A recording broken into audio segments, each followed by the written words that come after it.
Skinny boy!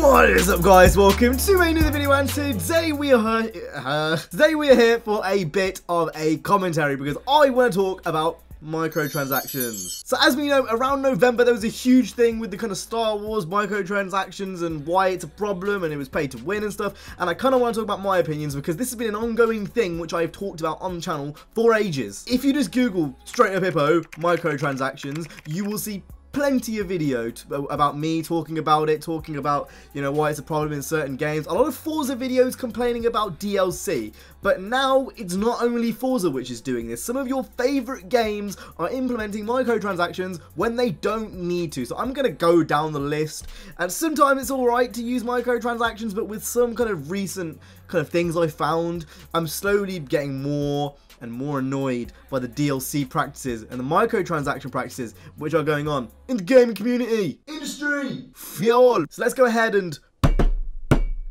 get straight into the video. So let's go ahead and talk about microtransactions and how unnecessary it is. I'm going to use Forza 7 and Need for Speed as examples because both of those games that have most recently launched, so I'm talking about Forza 7 and Need for Speed Payback, both have microtransactions. Now with Forza, it's a bit weird because you can actually get cars in these loot boxes, more specifically Horizon Edition cars, which are kind of like the limited edition cars in the game. Now I don't want to dwell too much on Forza, purely based on the fact I know more about how Need for Speed system works over Forza, but I did want to mention it's there and it's a prominent thing. The main way you're going to get those loot boxes is by paying money, and you have stuff in there which you can't unlock through normal progression. So that is a major issue in Forza's kind of progression in the loot box system. But I want to talk about Need for Speed because, like I said, I know Need for Speed more. I put days of playtime into that game, so it's something which I'm a lot more qualified to talk about. The way the upgrade system is, it's very RNG based. We all know this. It's loot based.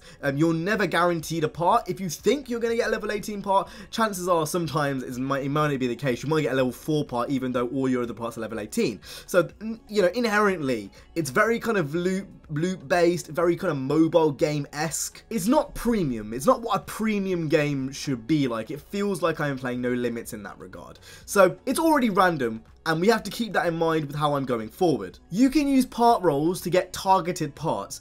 That's the only way you can actually get targeted parts in the game. If you go to the store, that's completely random. So if you're looking for a turbo, chances are that a turbo might not even spawn for a good 20-30 minutes, especially, you know, with the level and the perks you want. However, if you go into part rolls, you can actually target the turbo specifically, and that is the only way you can target parts in that game. Now, the only way you can get currency to target parts in the part rolls is to either discard cards you already have or shipments. I think you can see where I'm going with this. Now, shipments can be easily earned, but to get enough to the point where you can go and upgrade a car instantly like that, you're probably going to need to put money in. Now, it's not pay to win. I completely agree. It's not pay to win in that aspect.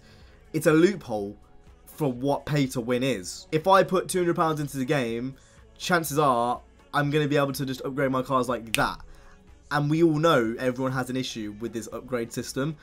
And one thing which I found they did recently, which is a bit weird and a bit kind of, it's kind of gone under the radar, but I'm sure a lot of you guys have noticed, is they've changed the loot part rolls things from brown to turquoise. Now that indicates to me they changed it from brown to turquoise because brown kind of reminds you of copper and reminds you of, you know, bronze, like, which is third place, and turquoise is a bit more of a generic color, so it doesn't really have a currency kind of a connotation linked to that part. Now this wouldn't be an issue with me if I could just go in and upgrade my parts level 18 with no issue, but the problem is if you want to do that, you're gonna need a lot of part rolls, and a lot of part rolls takes a lot of time. And we all know the major issues with Need for Speed's performance system. If you really want to do it, shipments and putting money into shipments to get part rolls is a major thing. If they were going to do shipments properly, which I personally don't think they should be in the game in the first place because they don't do anything but add a middleman to the progression. But if they were to do it properly anyway, they shouldn't have had part rolls in, and it should have been purely vanity items. It's not purely vanity items. It affects the performance, and if you do put money into shipments, you are going to have a lot easier of a time, you know, upgrading your car because it takes a long ass time. I have about 2.5 million on my Xbox One save and about 200 part rolls, and I spent, I think it was a good about 2 hours waiting for the parts in the shop just to reload, just so I could get to up to level 18. Then once you get to level 18, you need to get all the same brand parts.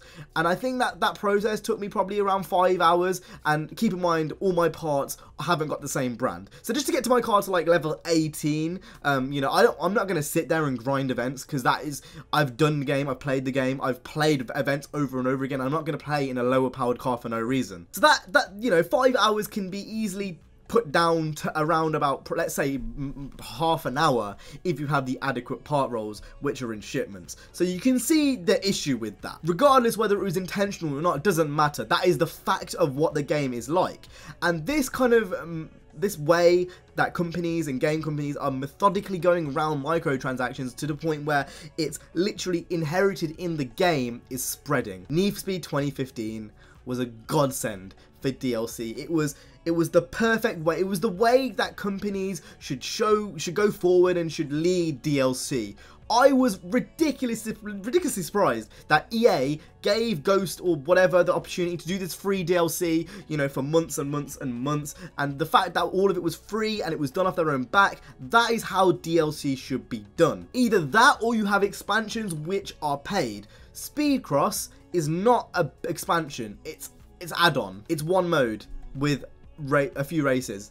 That's really it. The only thing which even remotely makes it like an expansion for me is the story, but the story's trash. And this is like, everyone knows it's trash. Now again, I'm speaking about Need for Speed just because I know Need for Speed more so than all these other games, but you know, a lot of it applies to other games. Forza's DLC practices have been scummy for years on years on years. The fact that, you know, the whole Storm Island thing, and you know, the fact that you could get to Storm Island on Horizon 2 before it was even announced through the photo mode. It basically, you can get out of the map with the photo mode in Horizon 2, and there was a way to get back to Storm Island before it was even announced. Little things like that, you know, I know there's cars and stuff that are probably on the disc which aren't unlocked. So on disc DLC has been a common issue with Forza. I made loads of videos about Forza's DLC problems, and I probably will make one close to the time that Horizon 4 launches this year, but you get what I'm saying. I have been a huge advocate for these DLC problems, and I've made numerous videos for it, and you're probably thinking, oh, why are you making another video about it? You said everything you need to say.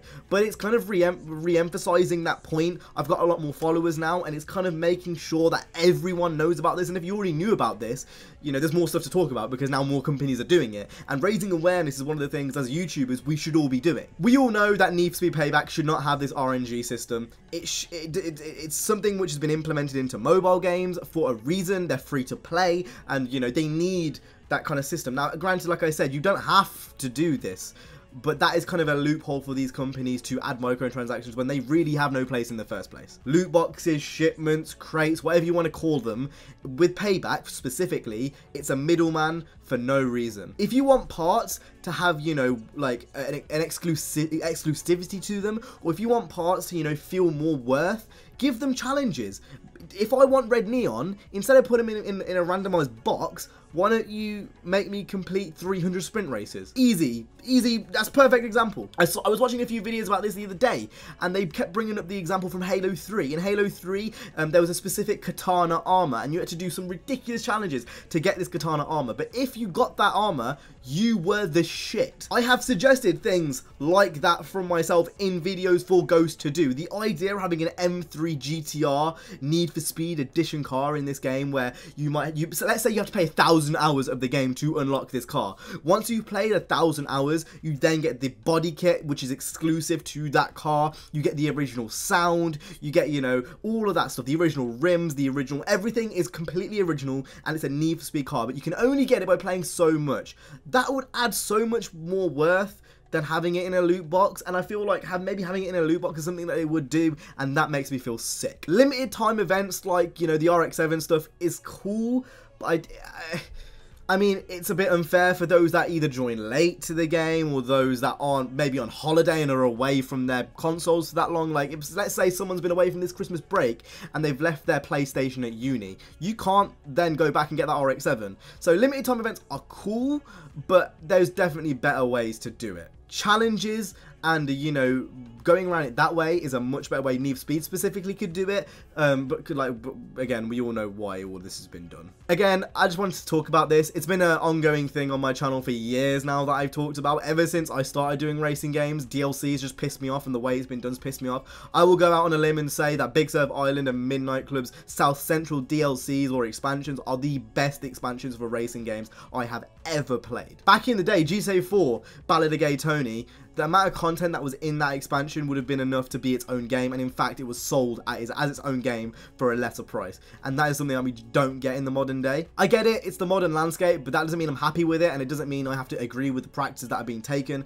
Like I said, for Need for Speed specifically, I don't think shipments have a place at all. I get it might be EA or whatever, I don't know the specifics personally, but they don't have a place there. They need to be gone in the next game. And to be honest, with the way Gran Turismo is literally putting in a single player mode for free, that is literally completely reminiscent of the old games. The fact that Gran Turismo have put over, I don't think, 11 cars in the game for free gives no excuse to Forza, to the Crew, to Need for Speed to add microtransactions, and at the very least add free DLC. I don't believe anymore that microtransactions add to further development, because Need for Speed lasted for a very long time in 2015. You know, 6 months isn't that short of a time period when you think about it. You know, even if it was, I mean, 6 months isn't a short time period at all. That's not a short time period at all. Yeah, granted they didn't add cars, but they added in a lot of features in that game which were missing. There's no reason that we should be being nickeled and dimed. With Need for Speed Payback, there's no reason anyone should have to pay for that Speedcross DLC if shipments are in the game. Not one person should have to pay for that DLC